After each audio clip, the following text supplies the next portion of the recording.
Hey everyone, hope you're doing well today. My name is Nate. I'd like to thank you for joining on today's first episode of Spin to Dye. So we've got these spinners right here. I've broken down all of my patterns basically into 8 tiers. We're going to spin for the tier and then we're going to spin for colors after we figure out which tier that we're going to do. Okay, so we've got our tier wheel right here. So we're going to spin this, figure out what tier dye we're going to do. Alright, so tier number 6. Okay, so 6, that's going to be animals, mostly animals. There's also a robot on here. So we're going to pick one of these, tier number 6. Then a nice good spin. And it looks like a fox. Okay, so we're going to make a fox today. Okay, so now let's figure out how many colors we're going to do. So we got 12 colors on right here. We do a lot of colors, little colors. Let's find out here. Oh, 11 colors. This is the most colors I've done so far on one of these. Okay, so 11 colors. Okay. Now we got our color wheel right here. So we're going to spin for all 11 colors. So this could take a minute. See how many we got here. See what we got. Color number 1. Looks like we're going to call it brown. Right there on the brown. Color 1 is brown. Color 2, fuchsia.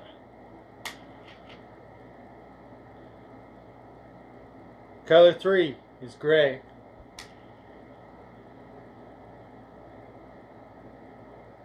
Color 4, green.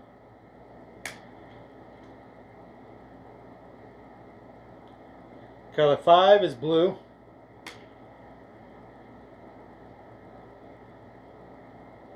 Color 6 is brown. So we're going to do double colors here because we're going to possibly edit the color here. So actually if we get doubles, we're going to change the tone, the shade, or the hue just a little bit. So we'll actually have a few more colors here.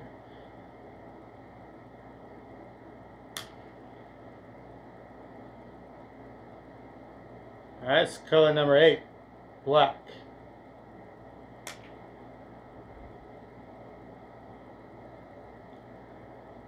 Color number 9 is a mix 3. So to figure out this color, we need to spin this 3 times. So orange,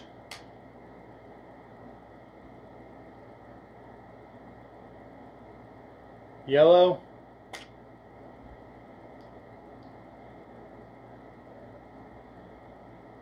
and we're not going to double this one. So let's get another color here. It's like orange, yellow, and black. So color number 9 is going to be a mixture of orange, yellow, and black as one color. Alright, color number 10 is also going to be a mix 3. So let's do this 3 times, mix this. Alright, so purple.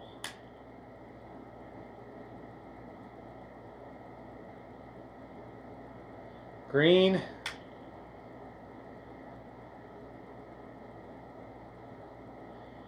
And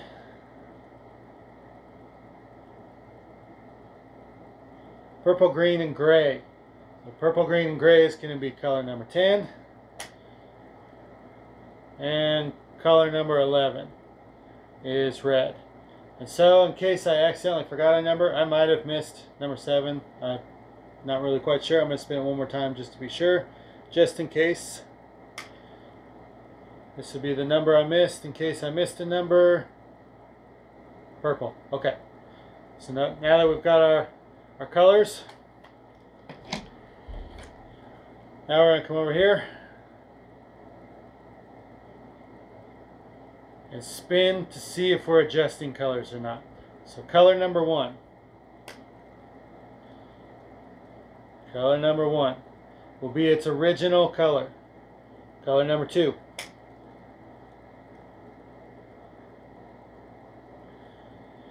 Will have tint to it. So color number 2 will have tint.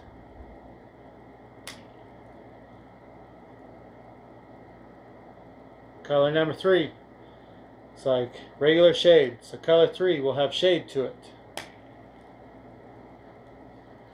Color number 4 will have tint plus. So tint plus, that's going to be my pastels basically. So color number 4, tint plus. Color number 5. Color 5, hue shift to the left. So we're going to shift that color a little bit to the color of the left of it. Color number 6.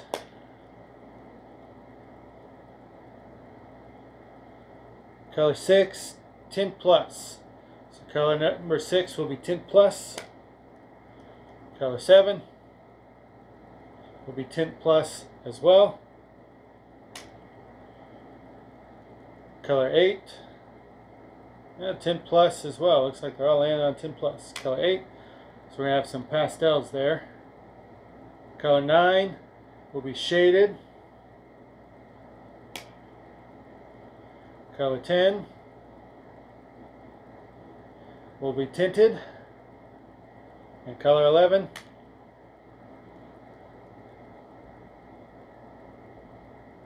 will have a hue shift to the left. Okay, so now we got all of our colors selected, all of our color editors, and now we're going to ask one more question. We're going to get this plus or minus, which is a yes or no. Are we going to put black over the dye when it's finished?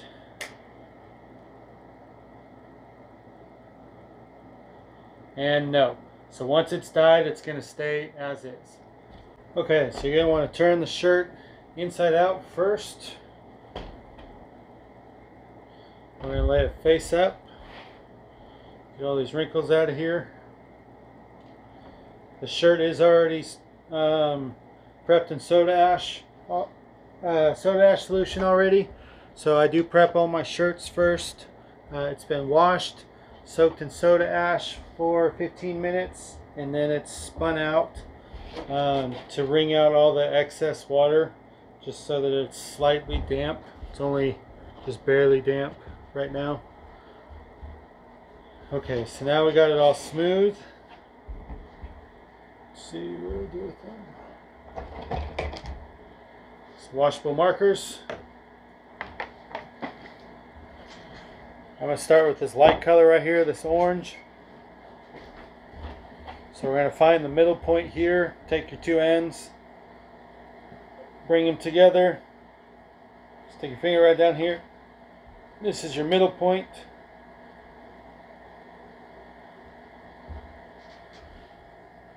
If you need a big ruler, if you got a meter stick or yard ruler or something like that, or just anything that's straight, go ahead and draw your straight line right here.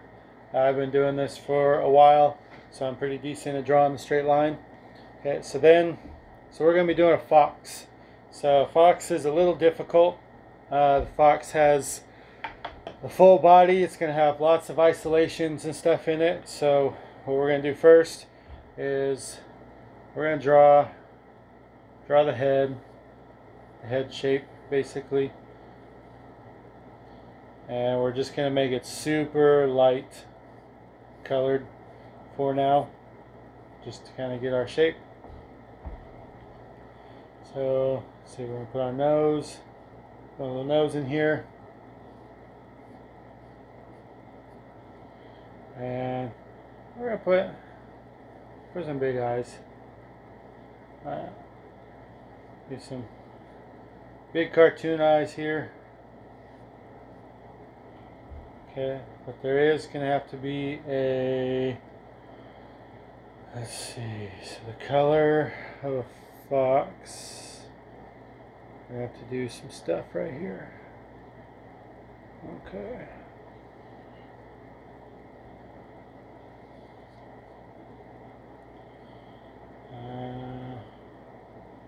We'll see exactly what kind of mouth we want to put on here when we get to this later.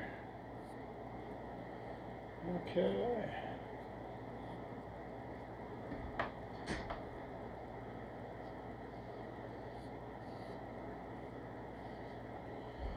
Alright, so then we're going to put a little mohawk on here, I guess. They have a mohawk. Let's see. I don't even know what this is technically called on a fox, but little fox hop.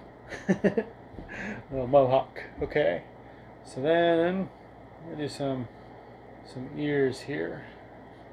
So, let's see, some pretty decent sized ears. There we go. I'm gonna go over here, draw some ears as well. Let's see. So it's like kind of like a dog, kind of like a cat, a little of both.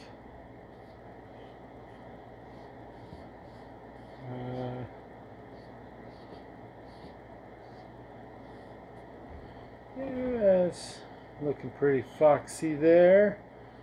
Getting our little fox starting to come along here. See what kind of eyes we want to do. Big eyes in there. Alright, that's how we'll do it.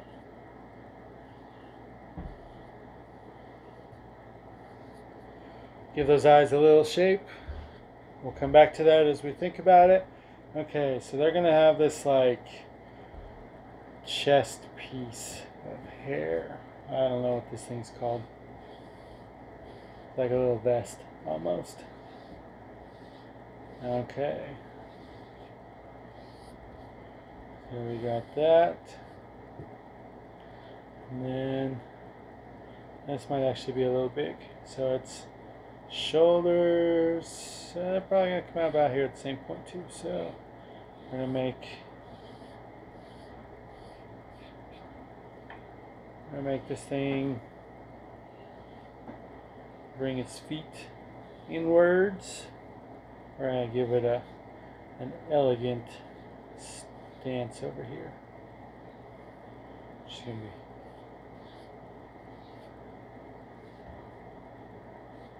okay. Give it our little feetsies down here. Alright, now we got some feet drawn.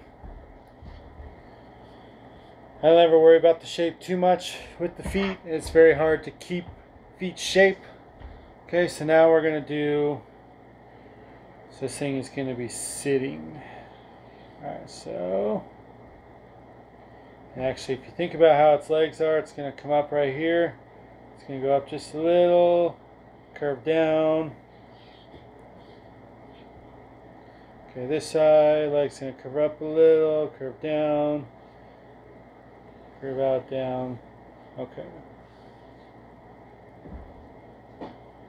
Foot's going to come out like this. Here we go, little foot shape.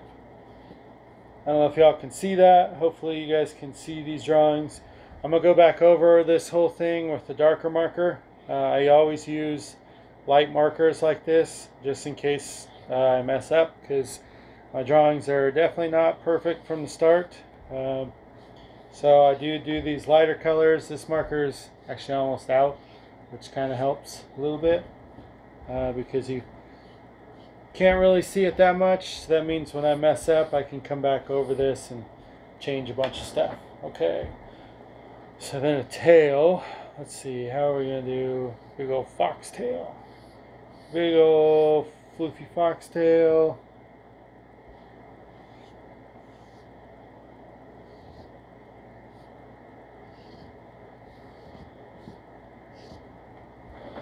Is that too big? You can have a big tail. That's cool. Just kidding. I'm going to make the tail come off like this, right here.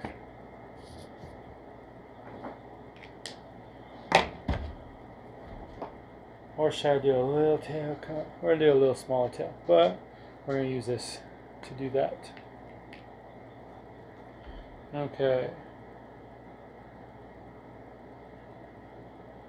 Draw our nose in here. Our darker color.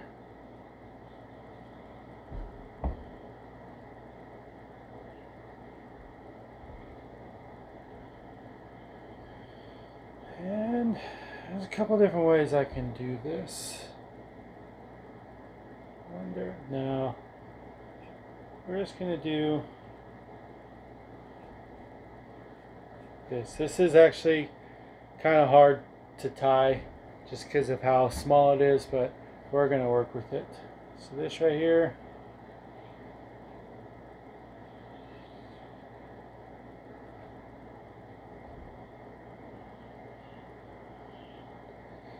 This lets us know right here, so this is going to be a lighter color than this up here.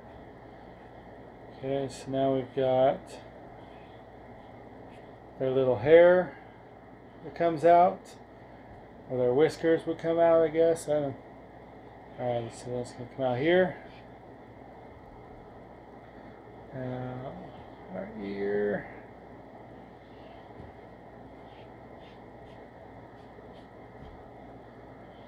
There we go. And it feels like this marker's starting to go out on me. But I got lots of markers, so let's see if this one works better. There we go.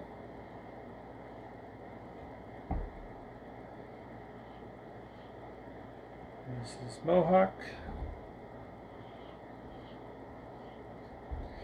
Alright, so eyes.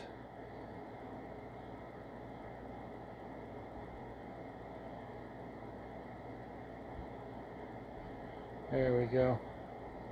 That was work for me. Okay, there's a good eye.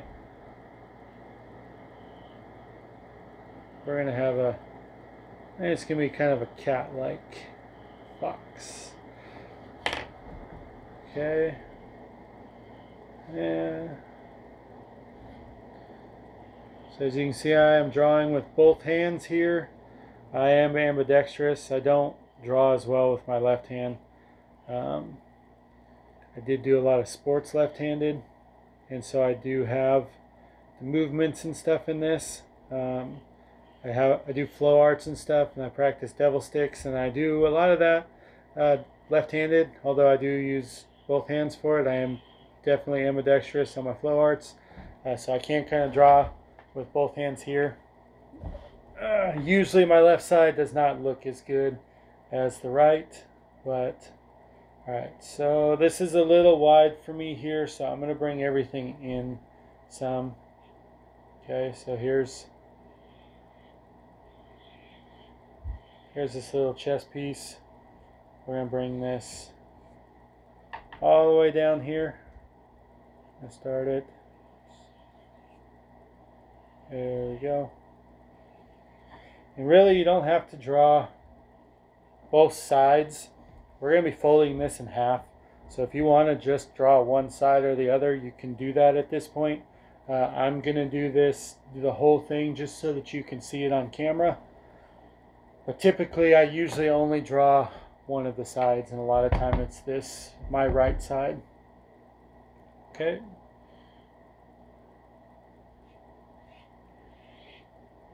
Bring this down. There we go. There we go. Make it look a little bit thinner here. Okay.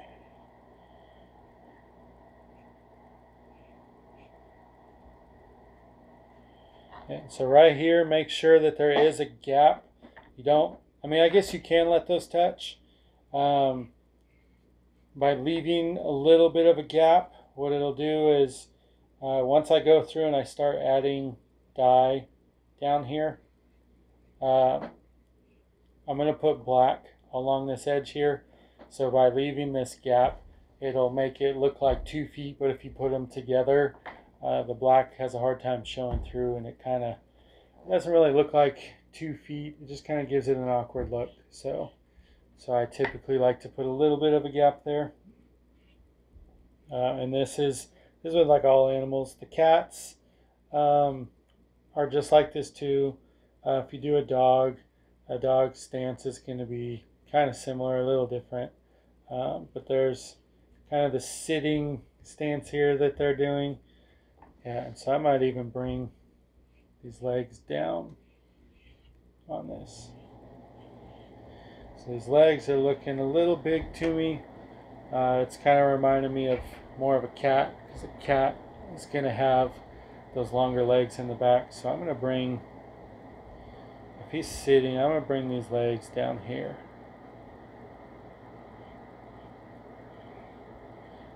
Okay. Foot's going to come out that way like this. There we go. And this side to reflect that. So legs coming this way, curved.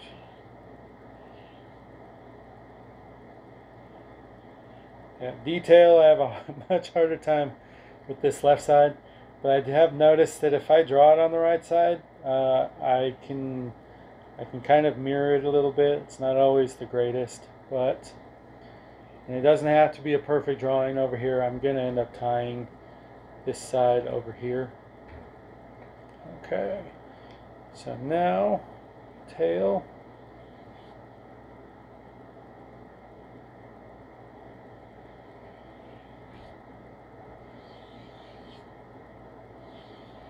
And there's our tail.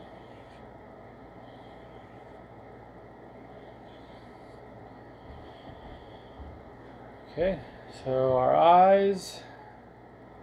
Let's see, what kind of eyes we want to tie into here. We can give us some big cutesy eyes in there. Let's see how well we can tie this up. The more detail you put in, the harder it is to tie, for sure. So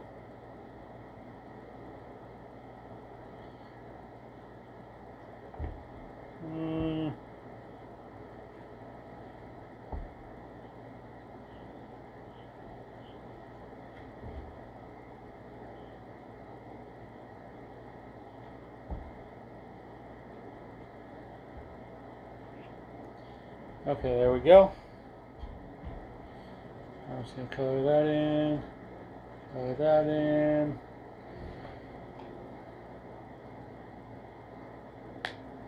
And it looks like it's all drawn. Okay, now that we have it, now that it's drawn, we're going to tie it up. So I'm going to turn it to the side right here. Grab this point and this point. Pick straight up. And lay it flat. So I'm going to line up my line here. Alright, so now we've got our half drawing. So I'm going to do what's called the sleeve through sleeve method. So I'm going to open up the one sleeve, stick my hand through, all the way through the other side, grab that sleeve, and we're going to pull the sleeve so that it comes through this sleeve, and we're going to line them up. So line up your seams all the way around, just like this. Make sure you're level, even. You're going to come up here, you're going to feel for this shoulder seam right here. Make sure this is all lined up. Once those are lined up, then you're going to start to fill in all the rest of this sleeve to make sure that it is lined up all the way around. Everything matches. Okay, you're going to grab right here, just kind of give it a little tug, little tug. Okay, now we're going to take the sleeve, come through on the bottom, smooth this out. So this is going to lay it over flat, and so you're going to make a pinch kind of here and lay that. So we're going to move this around a little bit, but all I'm doing right now is taking wrinkles out. So there's wrinkles out the back side. We're back over to the front side here now, taking these wrinkles out.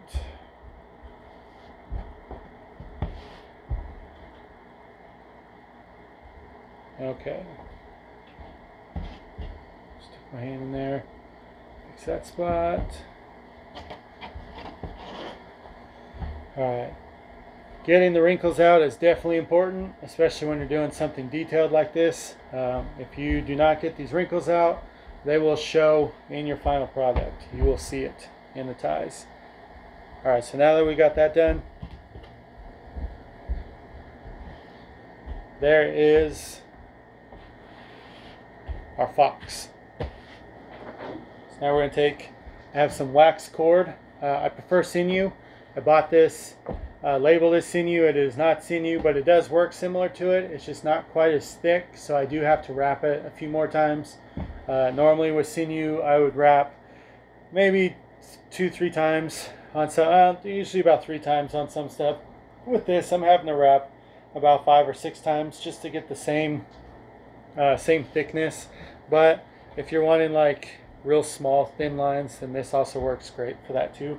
So like everything kind of has its purpose. But as long as you have a waxed cord that's strong enough to handle you being able to pull it tight without it breaking, that's really all that matters. And so there's a few different cords that you can use. Okay, so where I'm going to start here, let's see. I've only done a couple foxes here. I don't really have an exact place to start, anywhere I start. So typically starting points will be like your nose here. Sometimes I'll work with the eye and then work my way through.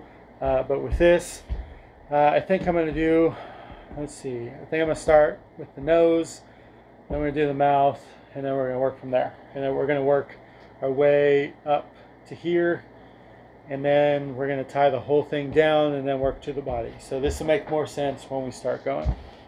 Okay, so I'm going to grab this right here, and we're going to tie the nose first. And so this is going to be little miniature pleats, basically, to line up the nose, make sure all your points are basically lined up. And we're going to take this, and I'm going to wrap this quite a few times. So the first wrap is important. I don't tie it around it. All I do is just wrap it enough times to where it eventually locks over itself, or it'll wrap over itself and then it locks in on itself. But if you don't wrap it enough, it'll just slip. So what I'll do is I wrapped it like 3 times, right? Wrapped it about 3 times right here, but did not pull it that tight, because if I pull it too tight, it will just slip off. So that's just to kind of tighten it. So now I've probably wrapped it another 5 times here or so. I can give it a good nice tug right here, so it's going to lock on itself. It's going to be nice and tight. I don't have to worry about this going anywhere. Okay, so now that that's there, so now I'm going to come over to the mouth, and I'm just going to pinch the line here so that it stands up just a little bit. And then I'm going to pleat that as well into itself.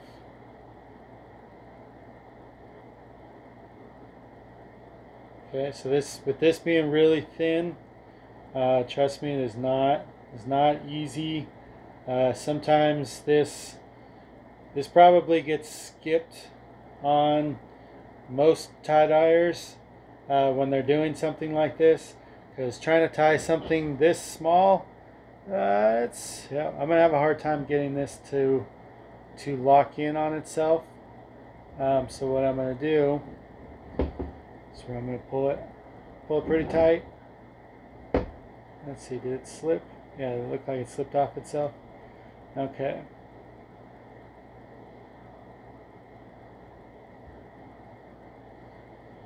So here we go. I think I might have enough of it now. You got to make sure that you grab enough material that it can actually like bite into the material and have something to grab. Otherwise, it will just slip right off. Okay, so there we go. Got that on itself and locked. Okay, now I'm going to zoom in a little bit to make it easier for you guys to see what I'm doing here.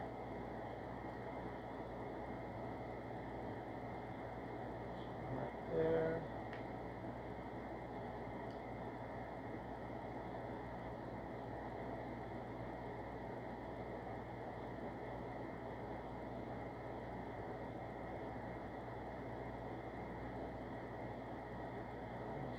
Just a little. Okay, right there should be good. Alright, so hopefully this will be a little bit easier for you to see how I'm tying this. Actually, so I'm going to be tying about right here. So let me look at that again so I can see if we're in a good spot or not. One more adjustment. Sorry about this. Okay, so looks like I do need to tie just a tad closer to the camera here. So right there. Alright, so now that we've got, let's see, looks like there's the mouth tied right there. Now,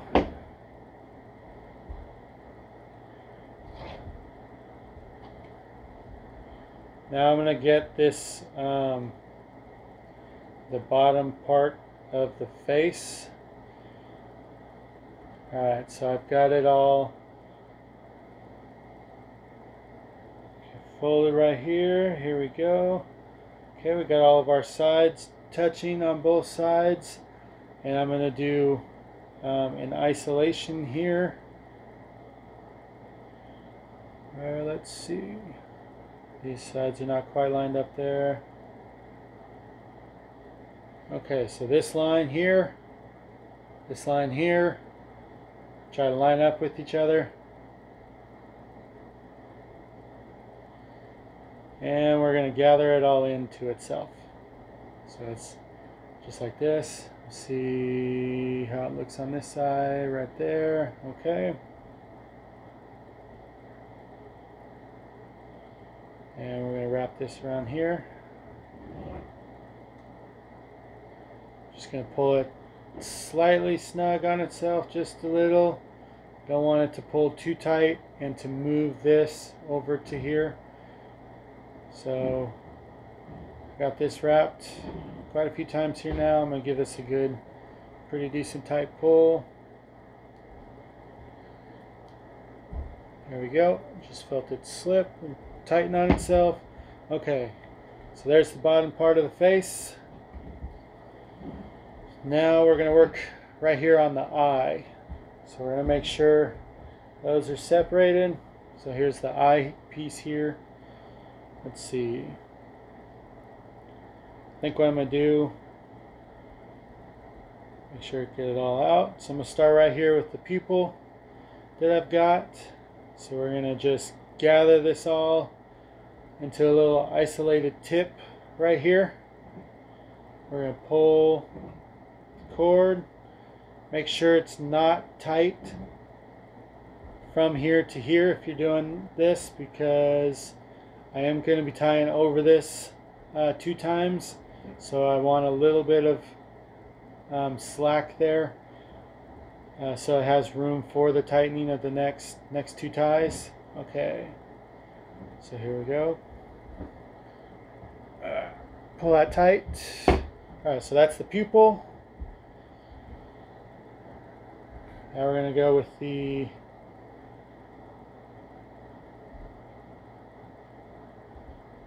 let's see.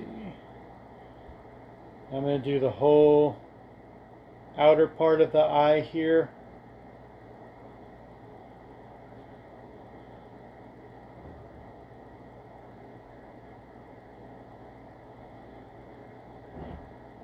Okay. And you may have to do quite a bit of adjusting to make your little circular isolation here look correct.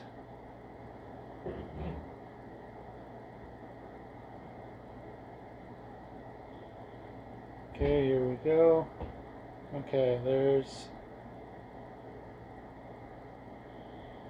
the outer portion of the eye.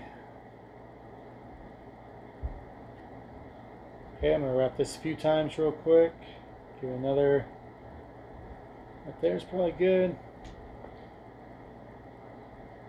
Okay, probably 2 more now. Now I felt that tighten some. Alright.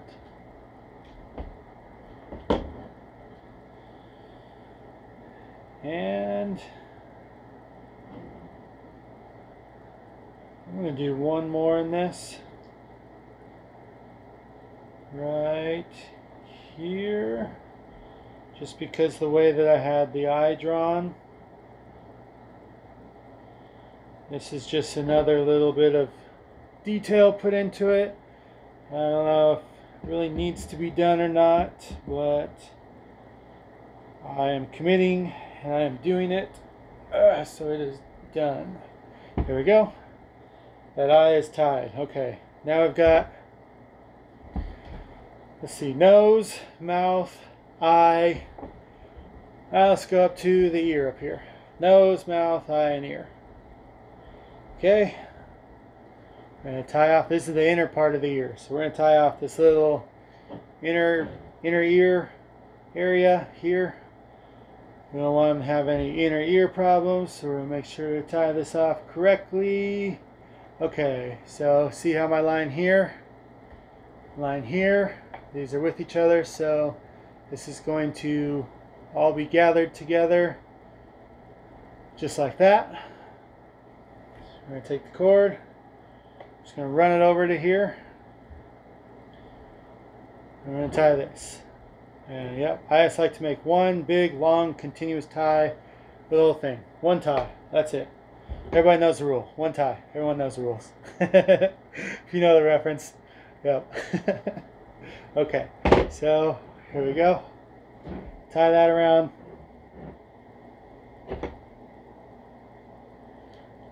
Pull that tight. Okay, there we go. So now the inner ear is tied. Okay. Now, like most animals, what I would do is now tie the whole thing up. But so I got this mohawk right here. So let's see. I think I'm gonna tie the mohawk up first, and we're just gonna do a pleat, another pleat.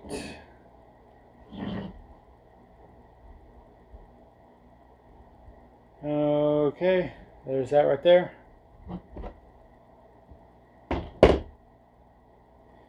Okay, here we go. I'm going to bring this all the way over to here. Wrap up this mohawk. Wrap it up good. Make sure he's got good hairdo. Get this nice stylish fox hair tied right here. Give that a good pull. Felt I wasn't wrapped enough because I felt the pulling on the other. Okay, no, still. Even still. I wrapped this like 5 times already. And as I tighten it, I can feel it pulling this towards it, which we don't really want that to happen. Okay, there we go. So now we got that there. Alright, so now we're coming over here to the bottom of the face. So here's the mouth, here's the nose, here's the beard scruffy thing. So here's the edge of I don't know, they're sideburns. Who knows what they are? I don't know what they call that thing, but so here's the side of the face. So what now I'm going to do is I'm going to pleat all the way around and connect this to this right here. So this is going to be the whole outside shape of the head here. Here's the outer part of the ear and top of the head right here to the mohawk. Okay, so we're going to take right here, and it's not going to be the easiest to just pleat. You're probably not going to be able to do anything like that. So what you're going to have to do, hold this still, feel about how tall this is, and you're just going to make a pinch about the same, gather it in. And so you're going to try to make as much of this flush in here with this. And trust me, this right here is not going to be the easiest. This is why this is a tier 6 dye out of my 8 tiers. These are one of my more difficult ties, and pretty much all the animals. I don't know very many people who do animal tie dyes like this. This was something that I actually did not really know myself could be done, and so I had sort of tried with some stuff, and yeah, it was pretty difficult. And once I started doing my gnome tie dyes, while the gnome looks simple, it incorporates quite a few techniques that was able to allow me to do stuff like this, because the gnome was pretty much the tie-dye that helped me see everything else. It kind of opened the door to allowing me to be able to do something that I didn't know how to do, and I had never really seen anybody else quite do. I know there's like stitch dyeing, there's other stuff like that, but there's all these just different techniques, and everything is truly different. and so I wanted to basically go through and make my own technique. And so this is how I do it. So now I've got this pleated here. So as you can see, this is the whole outer part of the fox's face. Now the fox's head. The line is not perfect. It's never going to be exact. There are some limitations, some physical limitations in the way that the fabric folds, and you just have to go with it. That's just how it is here. You cannot force something that is not going to happen, and so you just kind of got to work with what you've got. And so here I'm wrapping this. I got about probably 4 or 5 wraps now here now. Okay, so I got quite a few wraps, and I'm gonna pull this tight, give it a nice good snug. Okay, I just felt it go. So I have to be very careful with this. This breaks very easily. It was labeled as 70 pound. There's no way this is 70 pound. I can definitely snap this way too easy. Okay, so see right here how my lines are outside of here. This is going to be the top of the ear. My ear might round off a tad little bit. What I'm going to do is I'm going to be putting black dye right here, and I'm not worried 100%. I'm not worried about these lines being that much off. It's literally only this much in the whole grand scheme of things. My drawing itself is not perfect, and so if you are doing stuff like this, you just have to realize that it is going to be off a little bit. Your drawings are going to be off a little bit. Everything's going to be off as you go down the line between your thought process, the drawing it on here, and then the actual tying of it. Each little step of it is going to create a little bit of ripple into your pattern basically, and it will alter it a little bit. And especially with the limitations of tie-dye, like you cannot put the same detail that you can draw, not at all whatsoever, not even close. But this seems to be about the limit of what we're able to do. I mean, there is more that we can do, but this right here, this is a fox face, completely drawn or completely tied up. So now we're going to work on the body here.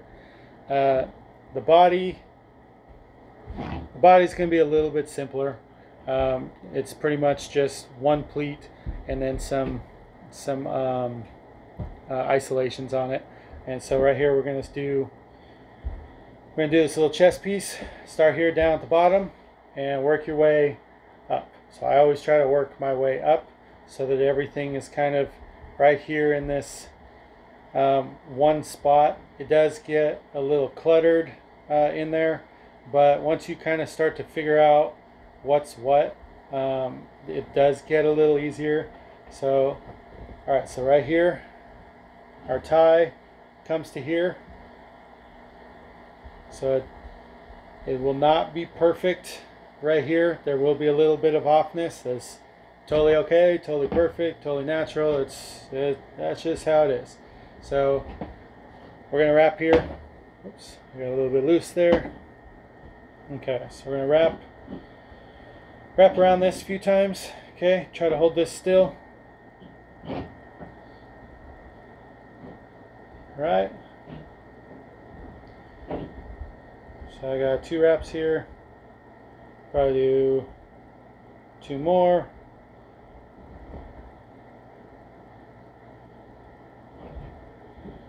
And you don't want it to be too far separated from the head right here. So here's my chest, here's my head. There's only about this much. That's perfect because I'm going to be putting black dye in there, and all it's going to look like is just a bold line between the two.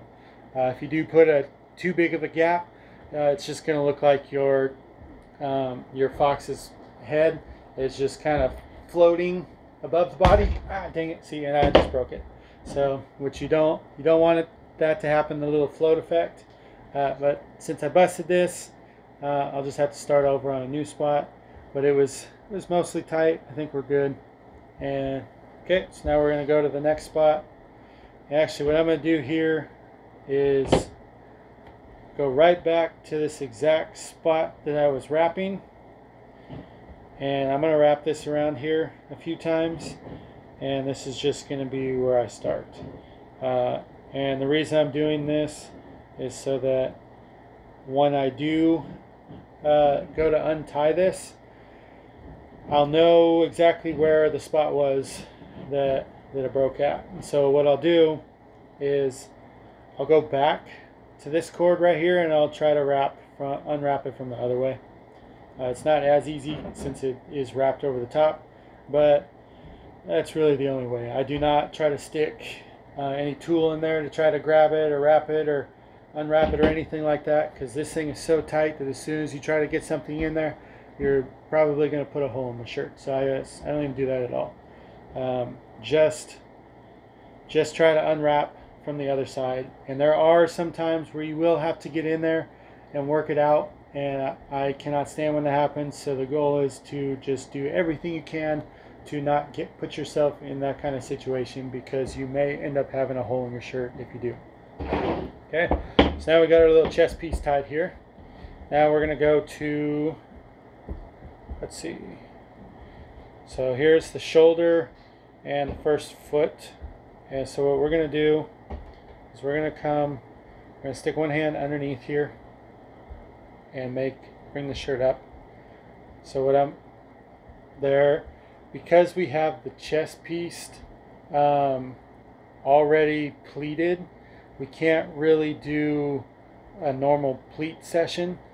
So what we have to do is like an isolated pleat, where you gather it all up,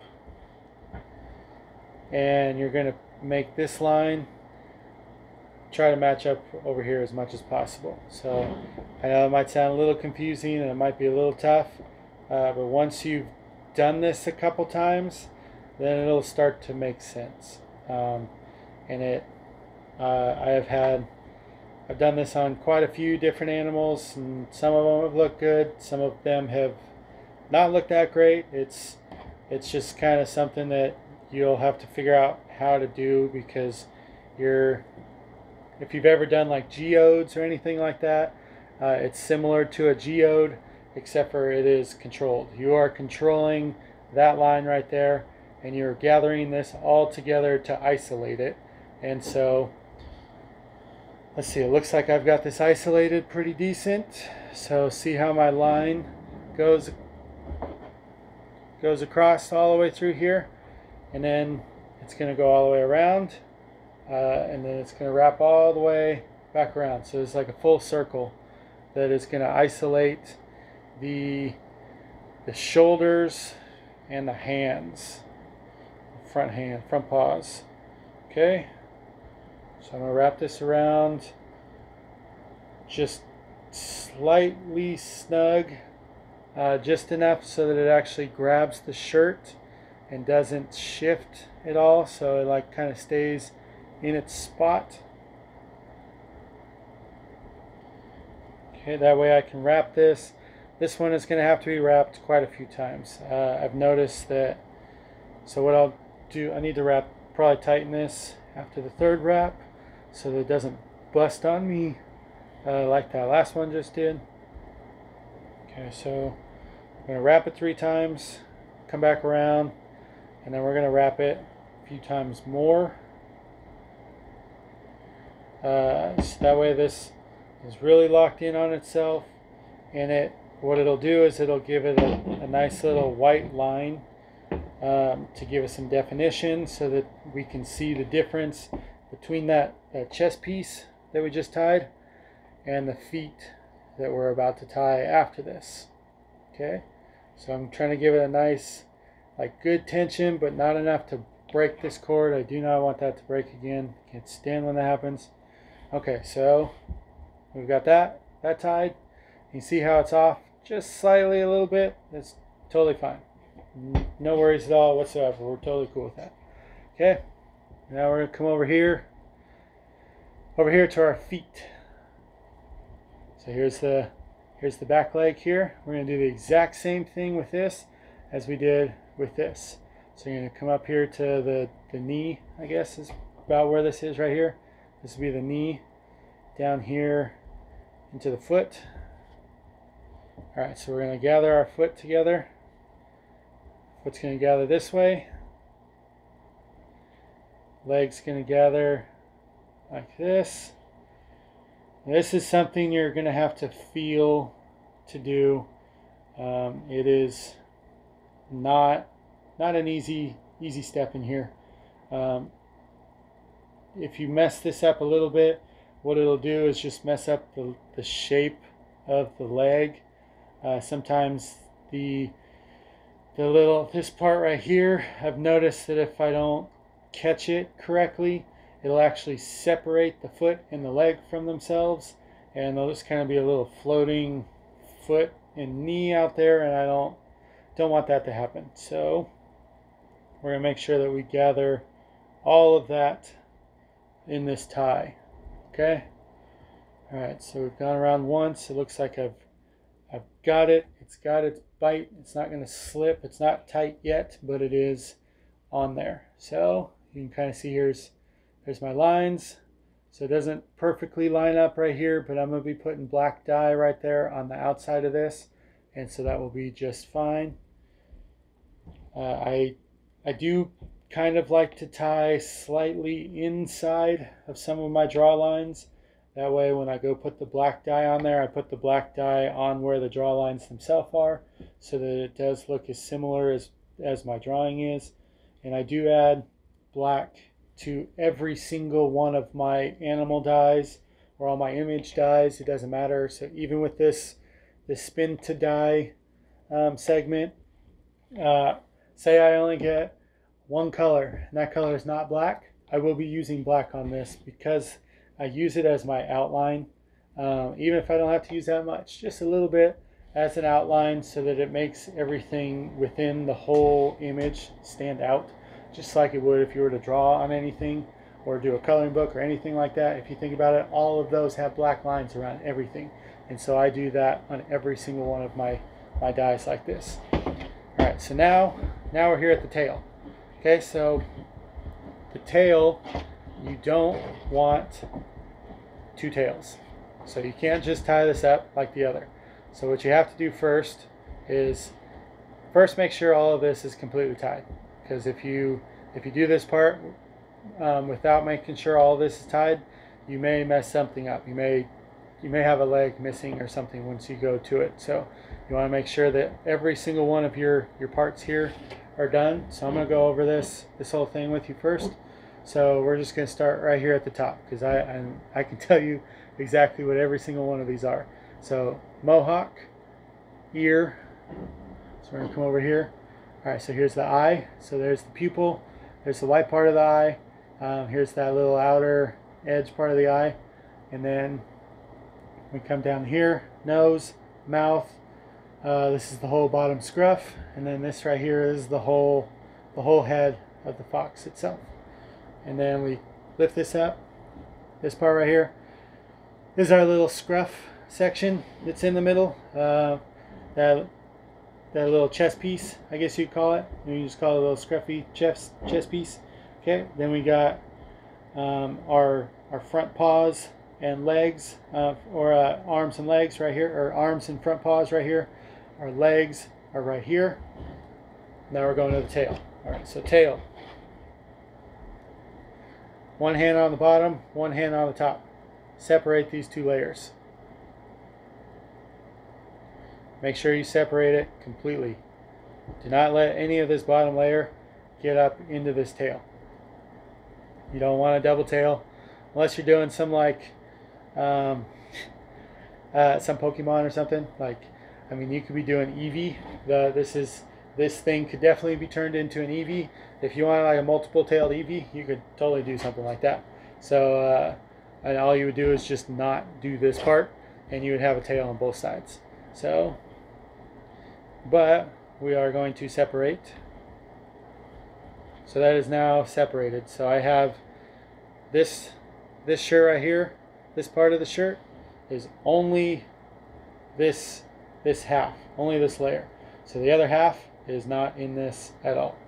We're just going to gather this together into its own isolation here.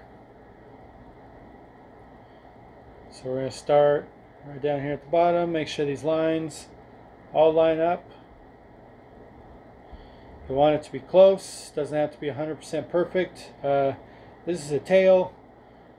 While tails all have a general shape, every tail looks different. So, I mean, if your tail looks a little different than your drawing, awesome. No one's going to notice, as all of my stuff looks different in the final, in the finished stages versus what it does when I'm doing it, and no one ever knows. Like, who's going to know? How are they going to know? How are they going to know? No, they're not. Alright, so now we've got this wrapped. This is going to be our final piece to tie with this cord. So we're going to put a few on there. Pull a little snug, but not too tight yet. And because this is the final one, I do make another extra couple wraps right here, just like this. And we're going to pull this tight on itself to make sure that it locks. So once this is locked in on itself, I just felt it pop and lock. So pop and lock, it is locked. So that means it is not coming off until I take this and pull it out of there. So I'm now going to cut that. We are now free from the tie. Now we got to tie the rest of the shirt here. Alright, so what I'm going to do is, this little underneath is very bunched up because of this, and so I'm just going to kind of spread it out into this a little bit.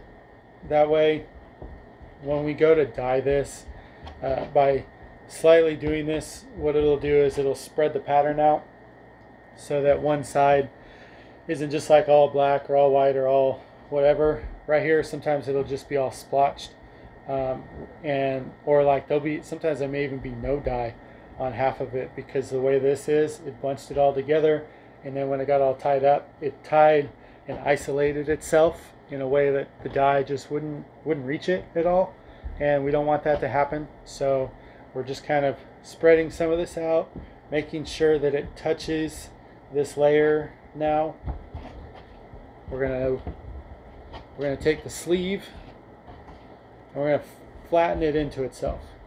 Okay, so what I'm gonna do here is I'm gonna do a scrunch dye at this point for the rest of the shirt. So I'm gonna zoom out just a little bit. Okay, so we're gonna do a scrunch dye for the rest of the shirt here. If you wanted, this is the spine of the back of the shirt. If you wanted, you could totally tie another design in that, but this design has already taken us a while, so we're not going to do that for this video, just for time purposes. But what we're gonna do is, this is actually like the Rorschach scrunch, or Rorschach, I should say. So like the old Rorschach ink blot patterns, where they would put ink on, fold paper, open it up, and ask you what you see. That's kind of what this is going to be. So we're going to scrunch this whole thing into itself, just like this here. Make sure the whole shirt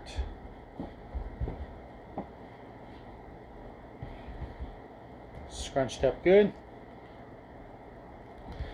There's a few different ways that this can be tied. You can do rubber bands. You can tie it with that same cord that we just used, but if you tie it with that same cord, it'll kind of leave lines throughout it. You can tie it with fishing cord. And that's actually what I'm going to do. Is I've got this fishing line right here, and we're going to tie it with fishing line. Okay, so I'm going to find the end here. Here's my end. Just going to tie a knot. I'm going to do a little double knot here. Okay. So now we've got a loop. Take that loop, pull the cord through. That way it makes a bigger loop just like this. And now we're going to tighten this. Okay, I'm going to move this over to this side here. Alright, now when you tighten this, I'll just pull tight. That will mess it up. So what you want to do is you want it to be tight and gathered into itself, not fold it over itself like this. You want this to all stay tight. If it folds over itself, it's going to, some of the pattern is going to block the dye from being able to reach the whole shirt, and you do not want that to happen. Unless you want a lot of white, you could do that, but that's really like up to you. I don't really like a lot of white in my dyes unless I'm doing a white dye. I use white for accent, which is really like what my ties are. So like it'll make the edge of all my drawings and stuff, they'll all have a white line, and then I'll go over just to the outside of that, and they'll also all have a black line too, so it'll kind of give it shadow as well. Alright, so with this, pulling tight as it goes without making it bunch up. So I want to pull all of it into itself. By pulling this tight, what it does is it makes the pattern have more like hard line definition to itself. If you use rubber bands, you can still get this, a very similar effect, but your pattern will have a little bit less definition on the edge for this part of it. Like you wouldn't be able to do any of this with rubber bands. I honestly don't think that's possible. But this part that I'm tying right here, you could just really, all you're trying to do is just kind of gather this all into itself. But since I've spent so much time on this, I am going to spend more time on this outside part right here, just to make the quality of the shirt all match itself. And so we're just going to keep wrapping this here, make sure everything is good and tight. This will also make the dye transfer throughout the shirt more evenly and stuff. Whenever it's, hands cramping a little bit, whenever it's loose, the dye, so the pattern will start to be kind of blurry and blown out, and the dye doesn't transfer between the layers as well. It'll kind of just collect in one layer, and so you end up just getting like pools of dye, and you don't really want the dye to pool, because the pool will just create a little muddy effect within itself, and it won't pass on dye to the rest of the shirt, and you want the whole shirt to dye evenly. So just those little bit tighter ties kind of give you a little bit more pattern here. Okay, so now we've got this done. So let's see, do I want to use, so I have little rubber bands. I'm trying to decide if I want to tie, yeah, I think so. So you can, so I'm going to go through here, kind of tighten some of this up too. Each one of these little things will need something on it to keep it from like touching all the rest of it, especially like when it's batching and stuff. Like this is really loose. This, I don't like stuff like this, and you can tie it with this, but it kind of takes a little while. So I do have some little small rubber bands that I will be using on those. So what I'm going to do is tie the rest of the shirt and the pattern to make sure that everything is nice and snug all around here, so that way we get a nice even pattern throughout this whole shirt. Okay, so now I'm going to bring it out here a little bit. Okay, so now everything is tight. I need to find a spot to, looks like I missed a spot right there, so I'm going to wrap out here just a little bit more. Get this here, so need to pull this in. I just tied that in on myself. Alright, one more right here. Okay, so now that this is all tight, you need to find a spot to finish this. So I don't really tie this stuff to keep it locked in place. What I'll do is I'll just go to another area where I have already wrapped, which seems to be the tail right here. So this tail, where I finished the last one, I'm going to be finishing this right here too. So we're going to wrap it around here a few times, just like we would with the wax cord. I'm going to come back over to this. I don't like pulling directly on the fishing line itself. It kind of hurts your fingers, especially when you got some thinner cord like this. This is only 15 pound, so it's not very strong. This will break super easily. So pull it tight enough so that it locks on itself like this. I'm going to cut this. Okay, so now we've got this tied, but we're not quite finished yet. I'll take these little rubber bands here.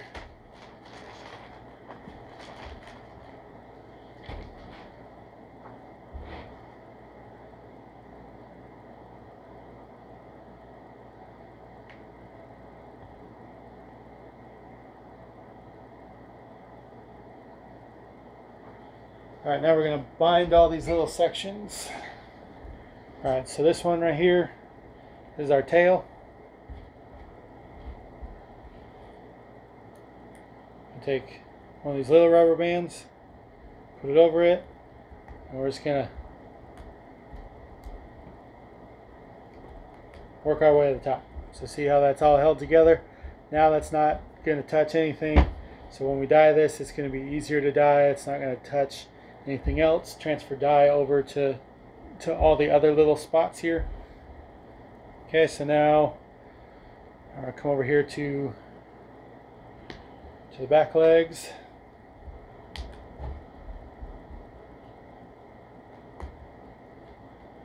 Alright, got that on there. These are the front legs.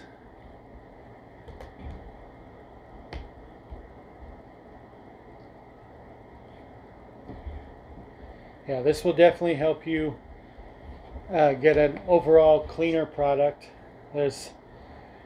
There are some of my first dyes, I didn't do this on it, and I kind of wished I did, because I spent many hours trying to figure out how to do some of this, and I have quite a few that I was like, oh, this is so great, but there's color right there, or there's color right there, there's like color in that spot. Like sometimes you just get dye in a spot where you really don't want dye. So this will definitely help with that. This is kind of a pain, especially taking these off. I cannot stand these rubber bands. I don't like using rubber bands at all, really.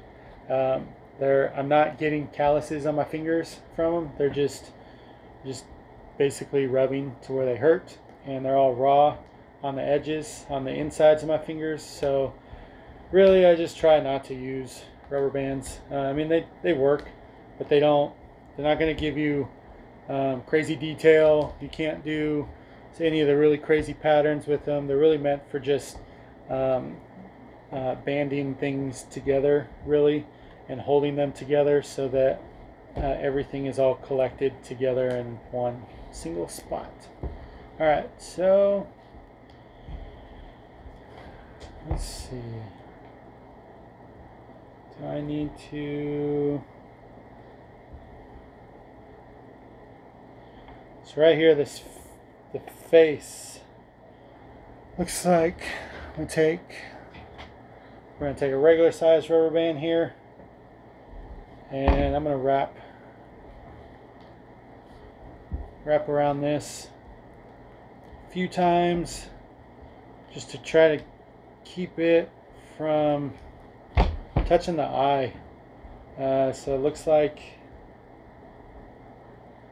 the way it naturally wants to sit, part of it wants to touch the eye, which ends up transferring color. So I tried to manipulate the way that the folds move a little bit. Okay, so here we go. Everything's all tied. Here's our fox, here's our shirt, and now it's time to dye.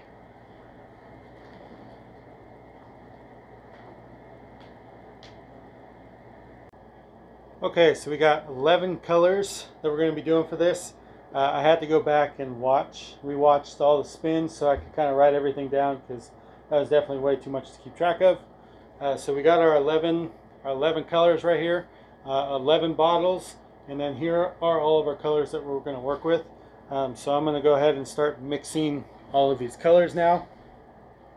So our first color is just going to be brown. Oh wait, I got it brown. Let's see. Brown is over here. Our first color, straight brown. So we're just going to put brown in here, fill this bottle up with brown. Okay, there's brown. So there's color number one. I don't really need to fill all of these bottles, 11 bottles of dye. This is way too much dye for one shirt, so I'm only going to use some of the dye. I may not even fill all of them because I don't really want to use all of it, but I may kind of fill quite a bit because what I'm going to end up doing is any dye that's left over, I'm going to use some on some other shirts just because I'll have colors that I don't normally do, so I would like to make some different color choices and stuff and see what kind of different stuff works. Alright, so here we go. Now we got fuchsia. So fuchsia is tint. So to tint fuchsia, what I do, I take an empty water bottle, fill it back up with water. So tint is going to have white in it, but there is no white dye. So what we're going to do is we're going to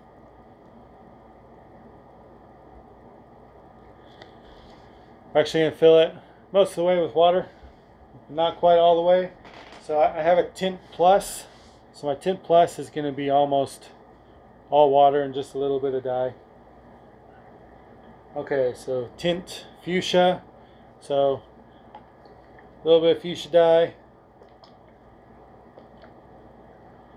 and quite a bit of water. What that's going to do, that's going to give us pretty much a bright pink. And it ends up being a very bright pink right there. Alright, so color number 3 is gray, and it says shade. So that means it just gets a little bit of black. So what that's going to do is make a darker gray right here. Okay, and we don't really need to use very much black. It only takes a small amount of black dye for it to do very much. So my black dye is double concentrated just so that it's a darker black, so whenever you use it you don't have to use as much when mixing with other colors because it will definitely take over those other colors. Okay, so now we're on color 4, tint plus green. So what tint plus is going to be is a pastel color. So that's going to be almost all, actually first, before what I'm going to do, I'm just going to put a little bit of green.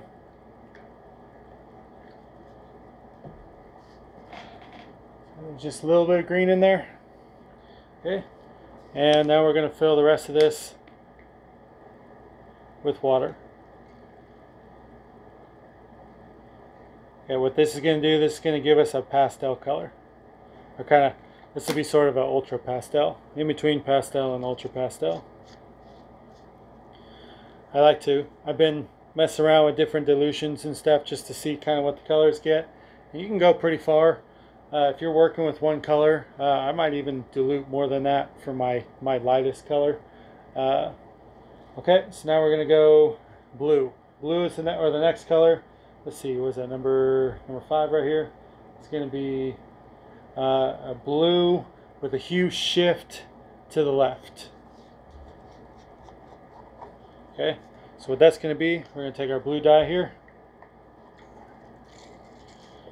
and probably fill about right there, about 3/4 of the way. Alright, so shift to the left. So my color to the left right here is purple. So we're going to add purple to this. That's going to give us a deeper blue. Might be kind of an indigo, blue violet. We'll see exactly what it looks like on once we actually use it.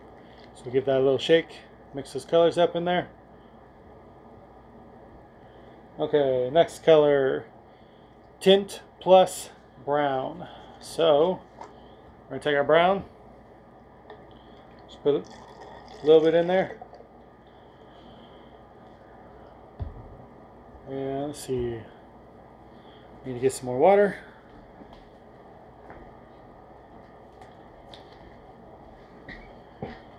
Alright, and we are going to dilute this down really far. So this is basically, because the shirt is white, this is doing the same thing as adding, like, if you were to work with paint, if you were to mix white into your color, this does the same thing. Because when you're working with the white shirt, by diluting it down like this, you're allowing more of the white from the shirt to show through, so it has the same effect. So tint is going to lighten, shade is going to darken, and then tone, let's see, do we have a tone yet? Oh, it looks like I didn't land on any tones on these. Okay. Or maybe I did. No, shade, tint, no. I do not have any tones. Okay. So this is a tint plus purple. So we're going to make our little pastel purple here.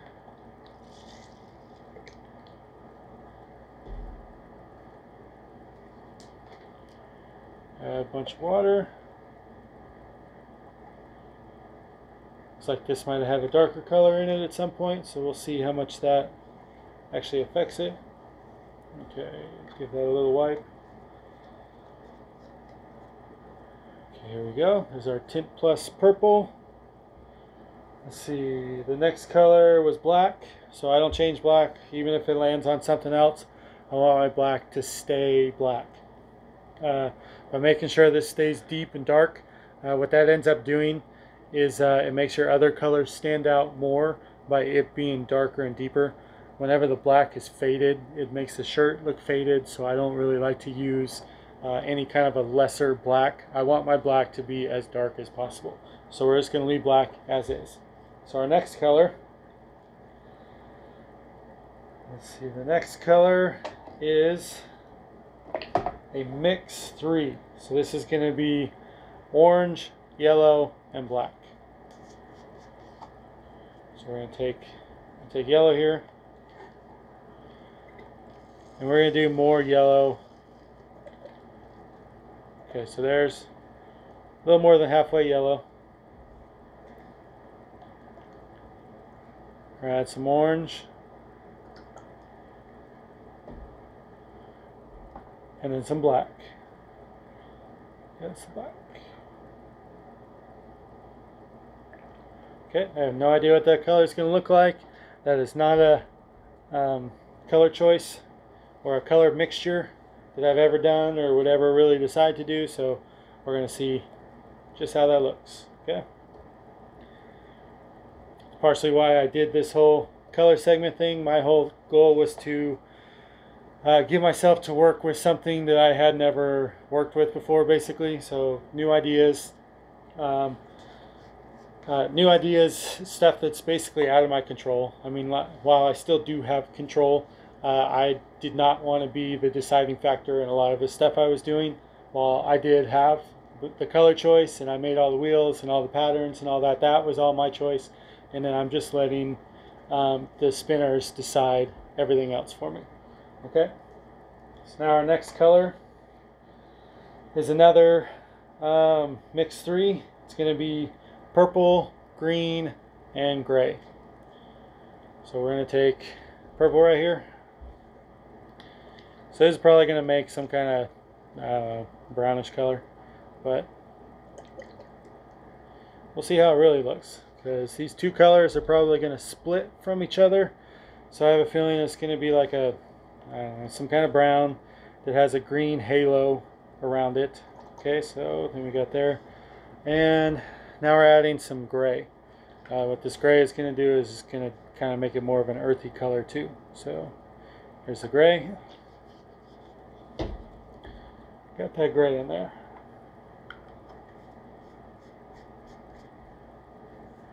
And we got one more color, and you grab one more bottle.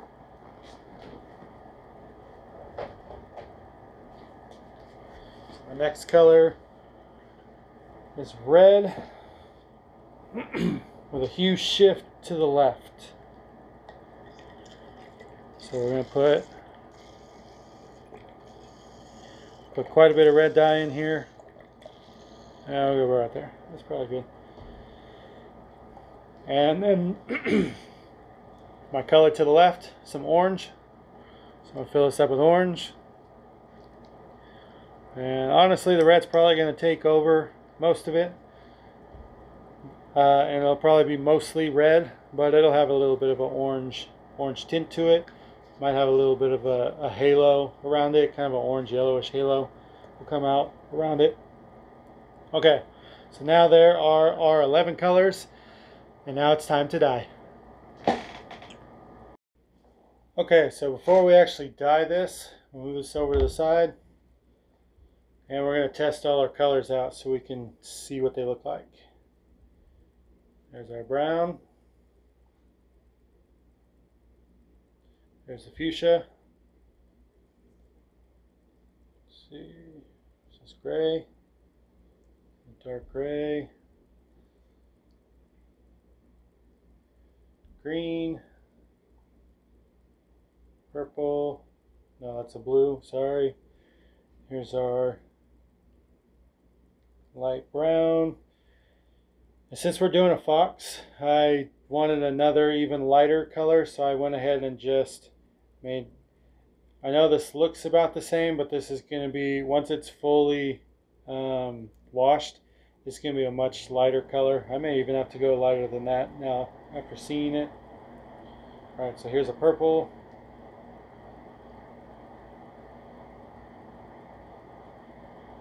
Our black is just black.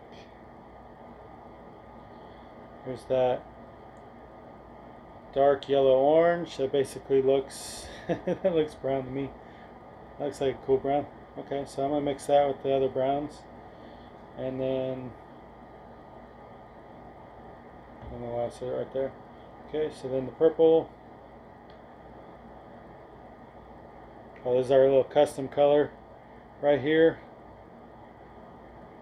Seems to be a dark olive almost, kind of a little dark olive-ish color.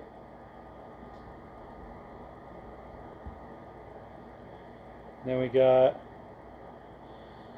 our hue shift red right here, a little orange red, kind of looks like a blood red basically.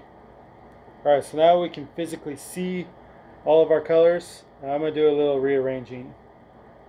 Okay, so we're going to go here, here, here, there. Okay, so those colors right there, they just put back there. I don't know if you can see them. I'll be moving some stuff in a minute. I'm going to be using those for the fox. Okay, so that's going to be this color, this color, this color, this color, and that color in that row. Okay, so now we've got, I'm going to put black all the way over here to the side. Okay, well there's purple. We got purple, blue, green. Okay, so these are, let's see, fuchsia. So I'm going to mix all these back this way, just so that they're in order in my brain. It's a gray. I'll stick right there, and a red. Okay, so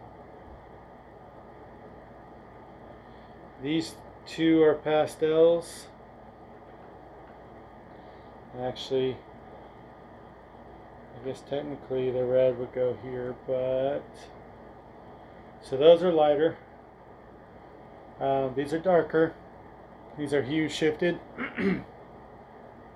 Okay, actually I'm gonna shift all these over a little bit. I'm gonna do my best to use all of these colors as well as I can. This is a very new color palette to me, and yeah, so just looking at this I'm like, okay, how do I do this? But you know, we got this. Alright, so let's go. So I'm gonna then close my book now. I don't need to know what these colors are now that I can physically see them right here.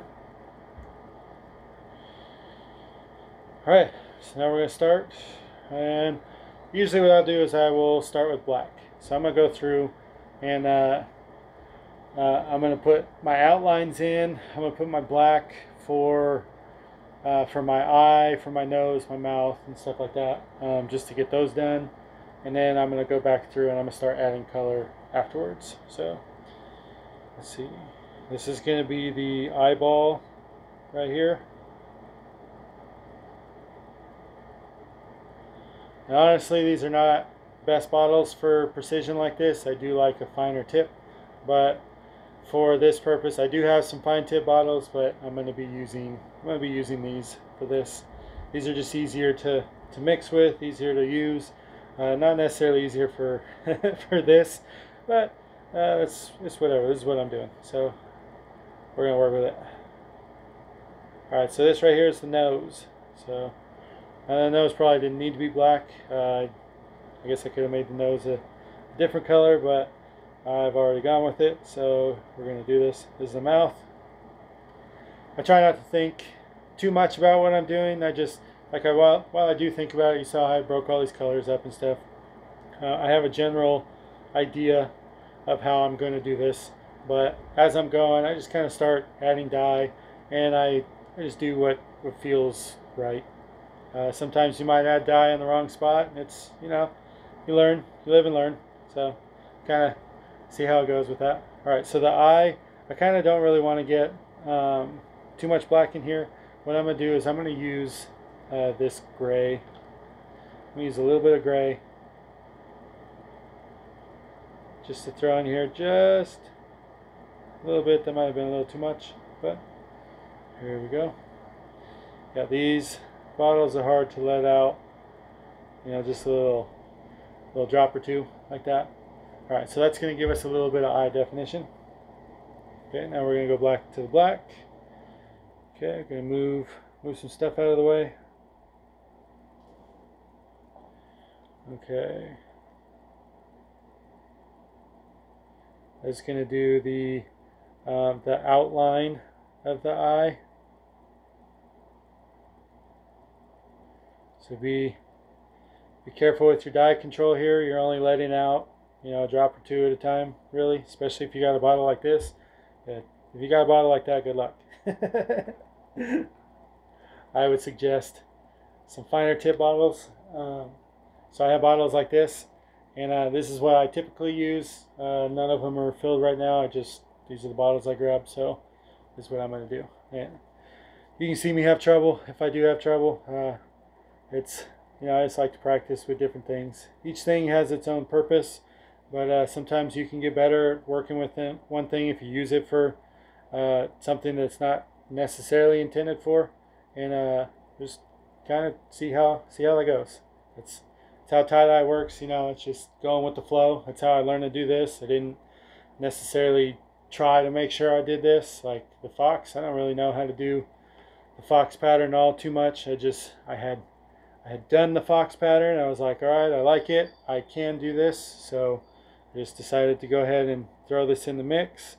That way it actually did get picked, and I would kind of be forced to make it because I want to make this.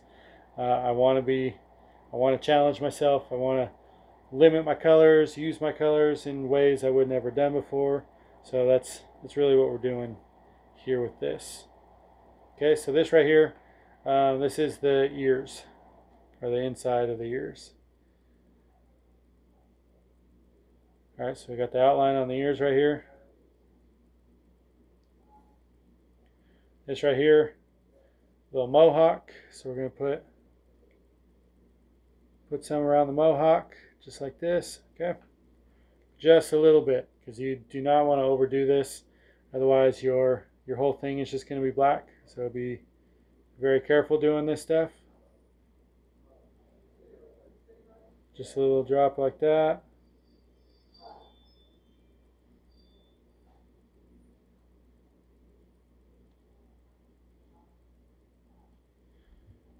Okay, I'm going to pause this for just 1 second.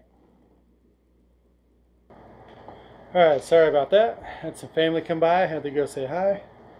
Okay, so back to adding, let's see, black outlines around everything. Gotcha, that's what we're doing. Okay. So I'm gonna put some black right here around the head.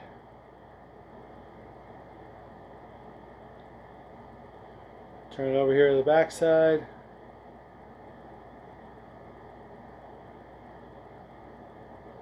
Alright. So now we got our black border all the way around the head, the mohawk. So I actually did not put one around this little scruff area right here. This and this are going to be two different colors, so I'm just going to leave that as it is and let the white line of the tie just kind of separate those two. Alright, so now I'm going to come over here. So this is the little chest piece right here, the little chest scruffy piece. So we're going to put some dye right around that. Okay, these are the arms and front paws. We're going to put some black dye around this. And then we're going to go around the legs as well. Make sure to get all the way around. Alright, so when we get to here, make sure to spread these a little bit and get some black in between there. What that'll do, that makes sure that you can see the difference between the two. Okay, so now we're going to come over here. I need to move some of this. So this is that middle part in between the two paws. I don't want to get it all black in there, so we're going to try to make sure, leave some of it right here white. Oh, and the tail. So now I need to put outline right here around this tail.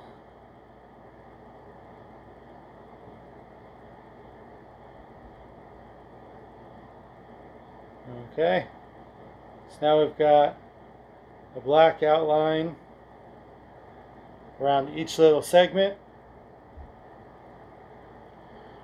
Alright, so black has been used. We have used a little bit of the gray. I'll probably try to use a little bit more of that somewhere. We'll figure out a good spot for that. Okay, let's see. So for the ear, we're going to use, actually I'm going to start right here with the mouth. So this mouth, this super light color that we made here, it's light brown. This is probably going to look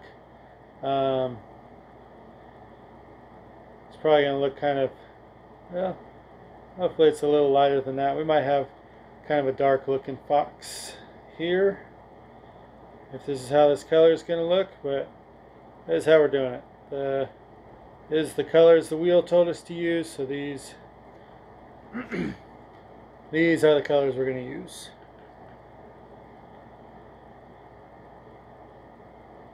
Okay, make sure to get all in there really well. Alright, I got that. So is that color. So here's the other color to go with it. It's going to be a little bit darker. We're just going to put it right around the border. That'll give us kind of like two shades to go in through there. So I'm going to also use, see, I'm going to use this for the ear right here.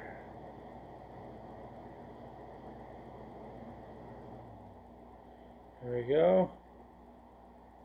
That's the inside of the ear. We'll put some of this lighter color over the top of it as well. Actually, it looks like we might have a little too much dye in there, so squeeze, pull some of that dye out. Alright, this mohawk here is going to be mostly this lighter one. And then I'm going to come over to this. Let's see this. Actually, no, I'm not going to use that just yet. Not yet. Not quite. That's the darkest, so yeah. I'm just going to use this one on this ear. Okay. So we got ear colored. I'm sorry, mohawk, ear. This is the bottom part of the face. Okay, so now we're going to go into the little bit darker colors. So what I'm going to do is I'm going to go over to this the darker brown that I've got. This is the darkest brown. And I'm going to put it around the edges. So it's just going to be around the border of the face here. A little bit around the ear. And it's going to kind of give a little bit of depth to the outside of the image. So I'm going to add a little bit lighter color to the inside, but I'm going to go through and put the darkest color kind of right around the edge of everything, just in this little face section. I'll make sure not to get any in the eye right here. Okay, so there's the dark color. Then we're going to go back to this color that we've been using, and we're going to mix the two. So what this ends up doing is the lower half of the face is going to be a lighter color. So that's going to be our tint plus colors, which I also went and tinted even more. And as you can see, there's still quite a bit of color to this. So I'm hoping that once I wash this, it'll end up being quite a bit lighter right here. I don't want this to change too much. I'd like that too. Okay, so we're going to put that there. I did notice when I flipped over, I did miss some black on my outline right here. So we're going to go through and just put a little black right here. Okay, and there, that's all the black for the outline. Alright, this little scruffy chest area right here. We're going to do this same light color for pretty much all of it. That way it is lighter. And actually I kind of feel like I want to leave some white. So what I'm doing is I am not putting enough color to fully saturate that. And see how you can see some little white lines right here? That means in each of those folds there's going to be a little bit of white left over, and so that's going to leave kind of like a hair-like look, you could say, to it. Actually, I'm not. So I am going to put a little bit of black right here on the edge, and what that'll do is that's going to give it kind of a zigzag pattern, because we don't want straight lines. This is an animal that has hair, and so by putting just the tiniest little bit here, that's going to make lines come out, and so it's going to have more of like a hair-like effect to it. Okay, so now we've got the head colored, we've got the chest colored. Now we're going to go to the front, hands, and paws. Alright, so now I've got these three darker colors. Let's see. So I think, oh, this is that one. So that's that brighter one. Alright, so this, wait a second here.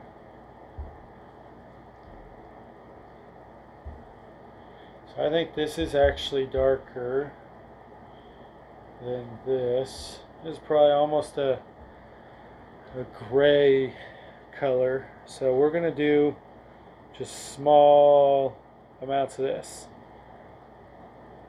Small amounts here. I'm going to put small amounts here.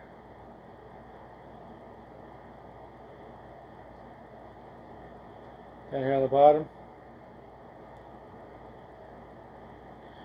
Okay, and this is just going around the outside on the edge of each of those. What that's going to do is that's going to put a little darkness towards the outside. That's going to make this inner side part, once I start to add color, it's going to add more. It's going to make it stand out a little bit more, give it more contrast once I wash it out. Alright, so here, what we're going to do, just going to do on the bottom, and we're going to do on one side with this. So the other side, Just going to get this regular brown here.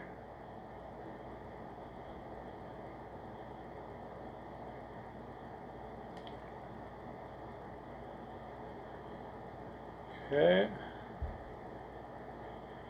Then we're going to fade out to this Tint Plus brown that we've made, our little pastel brown. That way the tail has a gradient shift from darker to lighter. So we've also put the, let's see, this is one of our mix 3s right here. So we're going to put the other mix 3 right here.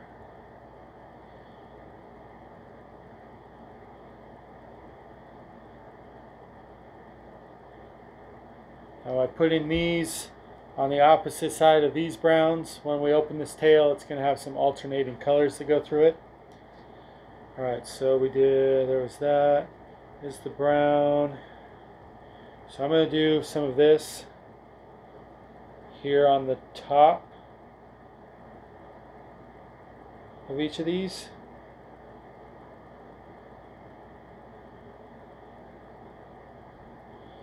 Towards the outside a little bit to kind of blend it in with that other darker color that we've done.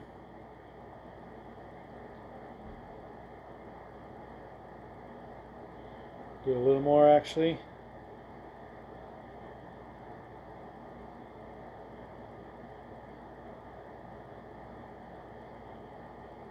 I actually think this yellow, orange, black makes a pretty decent brown, so we'll see what it'll actually look like once I rinse it out.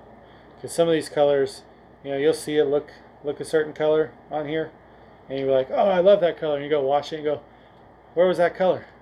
Well, this color isn't the same color. So it never looks the same as it does when you first put the dye on. There will always be some change in that first initial rinse and wash out. There's nothing you can do about it. That's just something that happens to do. That's just a part of tie-dye. It's something that we all accept.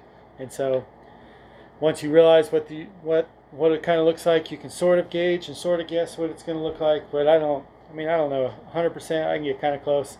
These I probably would have liked a little bit more of a yellow tone, so that once it started light, it doesn't have this like almost like skin tone. It's almost the same color as my skin. I would have liked it to be a little bit lighter for the fox, but it'll work. More of like a blondish color, I guess you could say. Okay, so now we've got these colors all over here. So I could put them in order, where I go from like a bright color, work my way out. So we'll see how these actually that could be a little tough right there. So green and red next to each other, they don't do well, so that'll end up being brown if I do that. So we'll see on that. Okay, so then there's blue, and here we go, light purple. Okay, so got it. So here's another way we can do it. So we start with this green. Make the green first color. Okay? So we're going to add green here, then the blue, and the purple. We go fuchsia.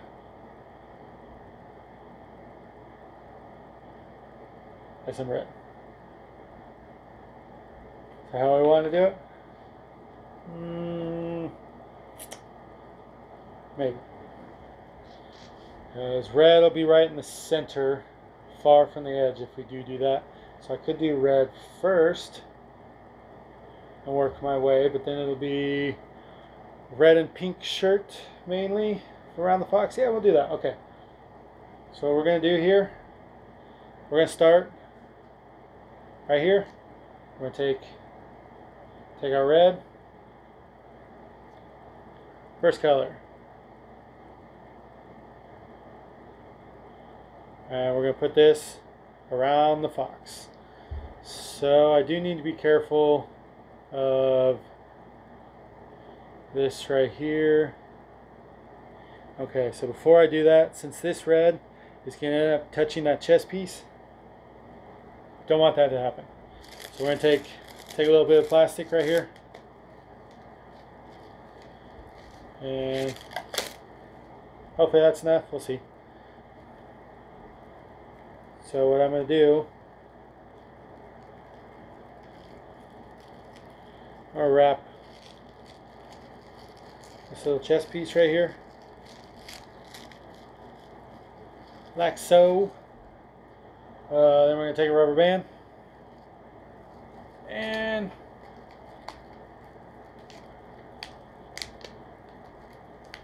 voila. So now you see this right here is not touching any of that, because if it ends up, is that touching? Nope. Maybe a little. Might still be touching a little. Sometimes you can't quite get it to stop touching completely, so what I'll do there, so if I know dye is going to transfer, black. Let the black dye. The black will take over. All it's going to do is really make some shadow look and stuff to it. Okay, so we got some black in there, so now we're going to go through and finish with our red here. And if you look close, you might be able to see the little color coming out of it. Some of that orange is starting to split, so it's really just like a reddish orange with a little bit of an orange glow to it. The orange is going to move more than the red will. The red doesn't move much. It stays pretty much where it is. It's one of the first colors to dye. It will stain. If it touches somewhere, that spot is pretty much red. It's as soon as that dye hits, it's dyeing the quickest. Some colors take longer to dye, like blue. Blue's got to sit there for a while before it dyes, but blue will also reach far. It will spread. It'll keep spreading and spreading and leave a halo around it. So when you mix it with other colors, there's always this like blue halo around it. Or at least when you use the turquoise blue dye.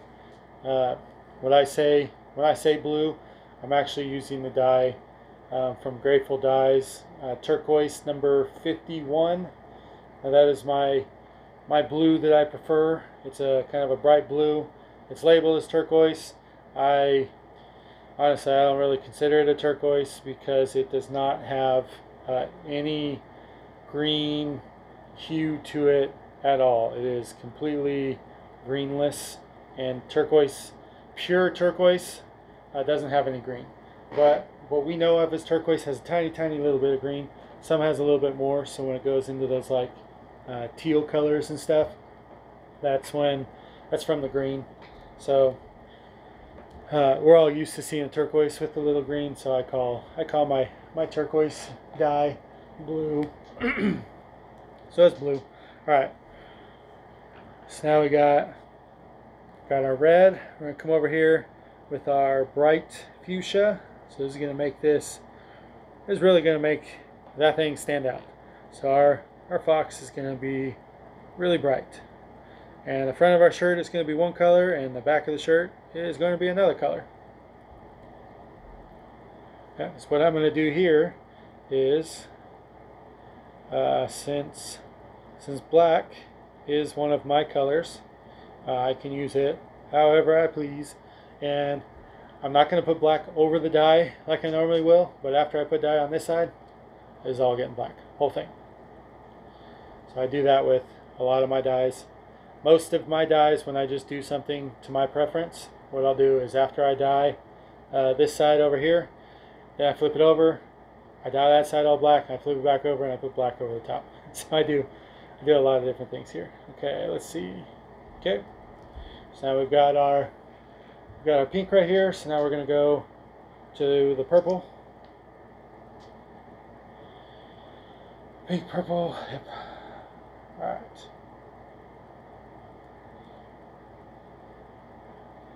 It's definitely a pastel purple right here. So a very light color, which means it is heavily tinted. So this is a tint plus. And honestly, this is probably only about, I don't know, 10% dye, 90% tint.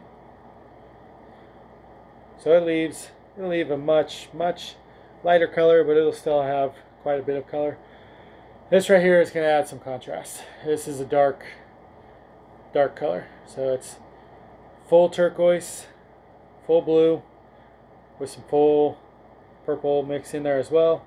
So really it almost looks like my cerulean blue mix, or it doesn't quite look like it's going into indigo just yet. I would not call this indigo blue. I would just, honestly, this is like blue, deep blue, your normal everyday blue, not light blue, regular blue jeans. Yeah, it's almost colors of blue jeans. Can't quite see the purple, but yeah, there it's there. Oh, that's what I'll do. I'm gonna do. So yeah, I was supposed to use gray. I only used a tiny little bit of gray, but I'm gonna use a bunch more gray here after this. So this is gonna leave. Who knows what kind of effect it's gonna leave? I think it'll look cool. So we're gonna do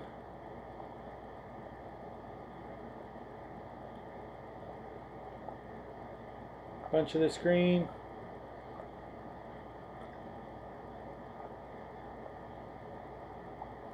Or no, I'm not gonna do that. Okay. Use a lot of that green there. A lot of it. Use a bit more black. I mean, not black. That was blue. I'm gonna overlap some here, but not a whole lot. We're gonna take some of this purple here. We're gonna overlap. I like to overlap my colors. What this does, this gives a nice little gradient blend rather than just like a hard line between each colors. I really do not care for those like hard lines between each colors. So I like to do this right here. And I am not going to add any more red. I do not need more red. Let's see, just going to put this here. And I'm going to do it. Should I? We're going to do it. I have no idea. This is going to be basically the very center of the spine on the back. And this is just a dark gray. So we're going to let it overlap this green a little bit. Come over here. Make sure to get,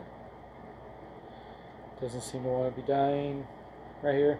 So seems like it's dried up a little bit right here on the edge, so it doesn't really want to absorb too well, but it is absorbing. I just kind of got to push the dye into there. Alright, make sure we get some good drips. Drip. There we go. Gotta get that drip. There we go. It's nice and dripped good. Okay. That side looks good. Looks like it's all dyed. We're going to flip it over before we decide if it's good. Oh yeah, so see how there's color on this side? We have dyed that other side. Fantastic. So, before I flip it over completely, I'm going to dry up any dye right there. Okay, we're going to set this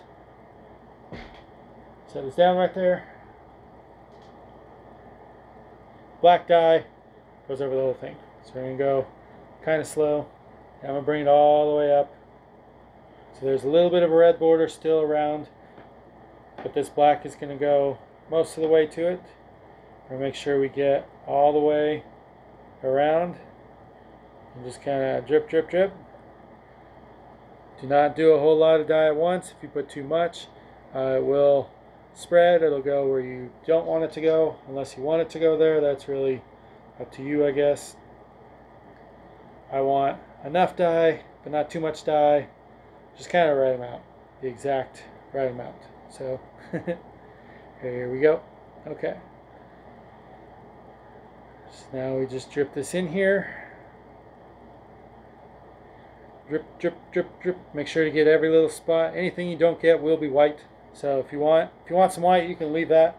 That's all up to you. You know. We all make our own decisions here. You don't really have to do exactly as I'm doing. You can do whatever you want.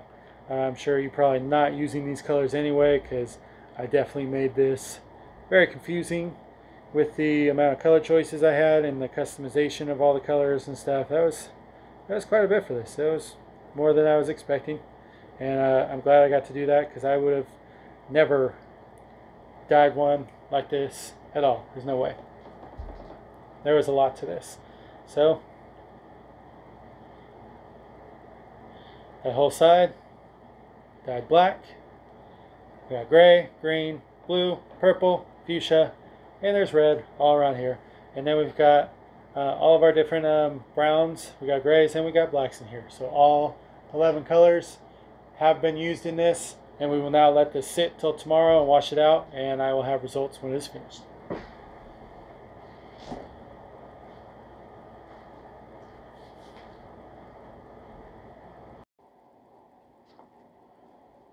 Okay, so this is now batched for a full 24 hours, and I've already rinsed this all out. I did not record the rinsing, so if you do need to see how to rinse these, I do have a video that shows how to rinse, so go ahead and watch that if you'd like.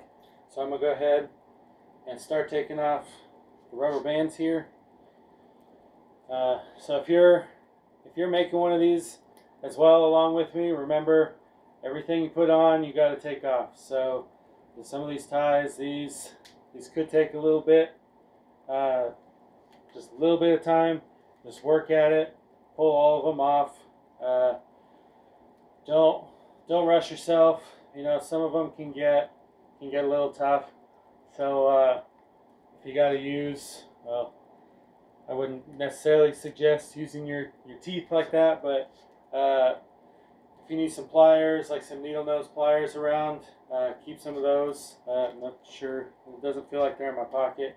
Usually I have those with me, but I was doing some other stuff. We had a garage sale today, so I emptied out my pockets earlier after the garage sale.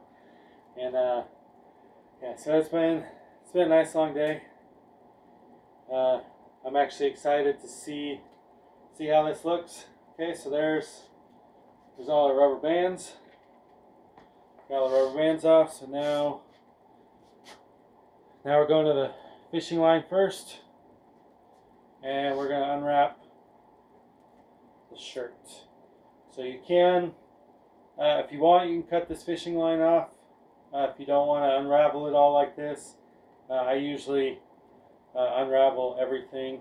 I try not to use scissors or anything like that, just because every time you put a blade anywhere near the shirt, that's a chance or a risk that you put in possibly putting a hole in the shirt. And so I really don't try to put scissors or a knife or anything like that near the shirt, just to kind of keep, just to make sure I don't put holes in it. You know, like if I really need to, then I will, but that's only if something gets stuck. Okay, so fishing line, all the fishing line is off. Now, you see how it's kind of holding the shape still, so now we're going to go to our waxed cord, and we're just going to unravel this as well. So this, you're not going to be able to cut this off, so just take your time, unravel it. Let's see. Some spots can get a little tricky, other spots will go a little quick, and that's right. So this is where I broke it while I was tying it. So what I'm going to do is, let's see. Okay, so it broke right here. So what I'm going to do, I'm going to go to this little reverse side right here, and we're going to try to work that out. So this could take a little second right here. So what I'm going to do, let's see, I think I can do this. Yeah, this is why it's pretty important why you don't break your cord. When you do break the cord, it definitely will make things difficult on you. So, you know, you don't want things to be harder. You want it to be easier. Okay, so here we go. By doing that, I gave myself just a little bit of a little room to be able to get my fingers under there. So now that is free. All right, so now we pick up where we left off. Okay, here we go. So that's the head. Here's the mohawk. Here's the ear. We're working on the eye. Alright, so this thing is almost unraveled. Okay, here's the front of the face. Boom. Alright, there's the last one. So now, let's see. It's right here. You can see half of it. But to see the whole thing, so here's the back of the shirt. So what we're going to do, pull the sleeves apart.